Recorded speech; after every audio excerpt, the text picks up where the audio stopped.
to say, and I've seen you, you've done a great job of really forging your career and your identity. Is it tough? You have this incredibly successful superstar brother. Mm-hmm. Has that been a double-edged sword for you? Because while it did open doors, and I've heard you on Stern, I've heard you in interviews, is it a double-edged sword to have such a famous brother like that when you're forging your own career? Yes and no. It's good to get in restaurants because no one knows who it is. You just say Stallone, like, oh yeah, you got it. You know, then I show up and they go, nah, table's not ready, pal. You get that. And the thing was, I was a musician before he went in acting. So by the time Rocky came out, I was a salty war veteran. You know, I mean, I did the 5-day-a-week shows, 4 shows a night. So I was in it. I was ready to go.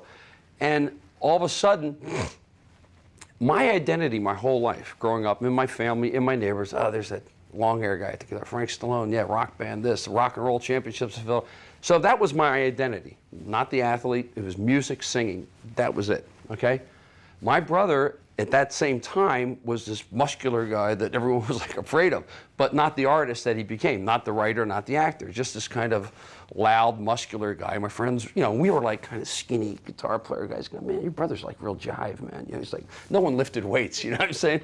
So he used to actually be our roadie sometimes because he was like this big guy, and you know, we couldn't lift our own amps in those days, you know, so.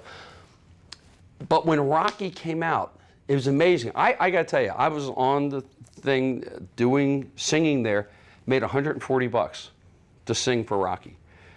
And we thought we had hit pay dirt. I didn't make $140 a week. We got $140 each for that show. The whole band made maybe $500 a week combined to split up with managers and stuff. So the movie comes out, it's a Horatio Alger story. It's this magnificent hit. It's the little train that could, the story, everything behind it. And all of a sudden, I went from Frank Stallone, always my own guy, to like, hey man, you're Rocky's brother, aren't you? All of a sudden, I became a fictitious person's brother, which would be like, in other words, if your brother was Boris Karloff, and the guy goes, hey man, Frankenstein's brother, right? Yeah, babe, okay. It's like, it's weird because it's not even a real person. It's not like, hey, you're Mickey Mantle's brother. You know, they didn't even call Sly, they called him Rocky. People still call him Rocky and Rambo. Because you believe this, after 30 years, people really don't know my name, you know. So what happened was, overnight, all the work, all the preparation, the 13, 12 years at that point in the trenches, the starvation, the gigs, I had to start over again. It's like, it seemed to the public that I just picked up the guitar the day Rocky came out.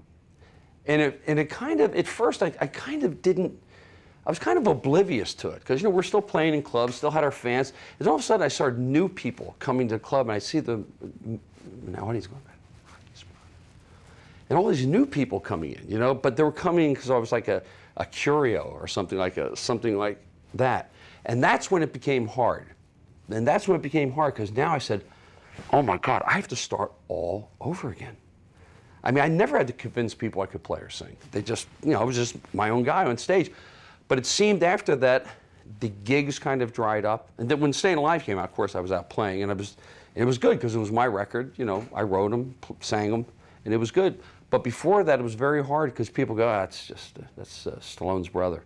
But no background checks, no anything like that.